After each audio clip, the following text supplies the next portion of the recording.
Salut tout le monde, aujourd'hui une vidéo mi-coup de gueule, mi-message d'utilité publique. Si je peux aider ne serait-ce qu'une personne, ce serait vraiment génial. Et on va parler des arnaques aux numéros surtaxés. Alors, avant toute chose, je souhaite apporter une précision que j'estime vraiment importante. Il existe des sociétés qui utilisent ce genre de numéros de manière tout à fait légitime, même si tu as quand même le sentiment de te faire arnaquer quand tu sais que l'appel va durer une demi-heure et que tu vas raquer. Mais c'est pas une arnaque pour autant parce que très souvent, ces numéros sont clairement indiqués sur les sites. Le tarif est clairement indiqué et en plus de ça, on explique clairement à quoi ce numéro va servir. À partir de ce moment-là, pour moi, c'est pas complètement une arnaque non plus.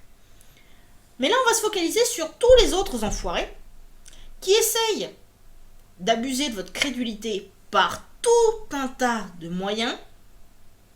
Et évidemment, vous vous retrouvez comme des couillons parce qu'il y a des fois, vous tombez dans le panneau et là, paf, facture de 200 €. Moi, cette semaine, j'ai eu le cas 3 fois. Une personne, non, 2 d'ailleurs, je suis bête, 2 personnes qui ont usurpé l'identité de mes contacts Facebook, qui se sont créés un profil avec la même photo, le même nom, qui m'ont contacté en me disant est-ce que tu peux nous aider, le téléphone est bloqué, on n'a plus accès, il faudrait que tu appelles ce 08 99. D'ailleurs, qui n'était pas le même dans les deux cas. Et hier, j'ai une agence, de quoi je ne sais pas, qui m'appelle sur mon téléphone fixe, téléphone que je n'utilise jamais, parce que, youhou, j'ai un portable. Et cette personne me dit, voilà, vous avez gagné un voyage pour 2 personnes, tout frais payé, vers la destination de votre choix, avec hôtel, tout ça. Votre numéro de lot, c'est tant, et il vous suffit d'appeler pour donner votre choix, etc. Mais évidemment, il fallait appeler un 08 99. Ça, c'est les anecdotes de cette semaine. Mais ça arrive tout le temps, à tout le monde. Par texto, par mail, sur les sites, partout, vous allez être sollicité pour appeler ces 08 99 ou 92 ou autres.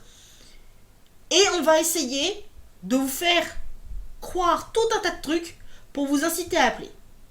Parfois même, on va vous appeler sans laisser de message, en comptant sur votre crédulité pour rappeler immédiatement. Mais en fait, sur la facture, vous vous rendez compte que, ouais, mais en fait, non. Et pourquoi ça m'énerve autant ? C'est pas seulement parce que ça m'emmerde de me dire que quelqu'un que je connais qui pourrait, par exemple, ne pas avoir beaucoup d'argent, cette personne pourrait se retrouver avec une facture de 100-200 € alors qu'elle a pas un rond. C'est pas seulement cette partie-là. C'est aussi pour le pauvre pecno qui bosse chez l'opérateur mobile chez qui vous êtes, que vous allez appeler, que vous allez engueuler comme un chien pourri, parce que votre facture, elle est de 200 €. Ça a été mon cas fut un temps. J'appelais pas pour engueuler les gens, mais je travaillais pour un opérateur mobile. Et très souvent, on avait des personnes comme ça qui appelaient, qui gueulaient. Et on était obligé de leur dire, oui, mais nous, de toute façon, on peut rien y faire, on peut pas vous rembourser, il faut contacter l'éditeur de ce service. Parce que c'est pas normal. Évidemment, ça plaît jamais à personne de savoir que ton opérateur va rien te rembourser. Mais en même temps, ça reste logique. L'opérateur n'est pas responsable des coups de fil que vous passez parce que le téléphone, il est dans votre poche. C'est vous qui appuyez, donc faut faire attention aussi. Et il faut réfléchir un petit peu. Et c'est pour ça donc que je voulais poser ça sur la chaîne, parce que tout ça est vraiment très dommage. Et il y en a marre. Et au début, je vous disais qu'il y a des sociétés qui utilisent ces numéros de manière tout à fait légitime, mais, excusez-moi, une autre manière légitime, c'est aussi qu'il y a des sociétés qui savent très bien que si elles mettent un numéro gratuit, les gens vont appeler sans arrêt.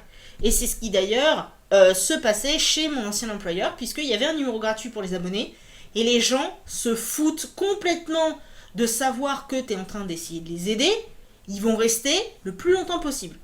L'avantage d'un numéro surtaxé, c'est que comme la personne paye et qu'elle le sait, généralement, elle essaye de se calmer un petit peu, même s'il y a parfois des énergumènes.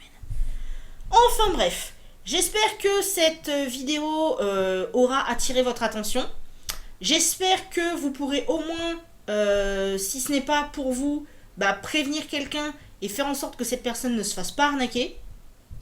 Parce que tout ça, c'est vraiment super ultra chiant. Alors forcément, j'ai parlé de ce type d'arnaque là aujourd'hui, Mais s'il y a une arnaque en particulier qui vous a interpellé et dont vous aimeriez qu'on discute, il n'y a pas de souci, vous mettez un message en commentaire, comme d'habitude, vous savez comment faire. Et j'essaierai d'en parler dans une prochaine vidéo, quitte à me renseigner, des trucs comme ça. Parce que, bon, je lutte contre les discriminations, mais en fait, je lutte contre tout un tas de trucs, et plus je peux aider de gens, mieux c'est. Donc, on diversifie un peu tout ça. Allez, sur ce, je vous fais de grosses bises, je vous dis à très bientôt pour une prochaine vidéo. Mouah.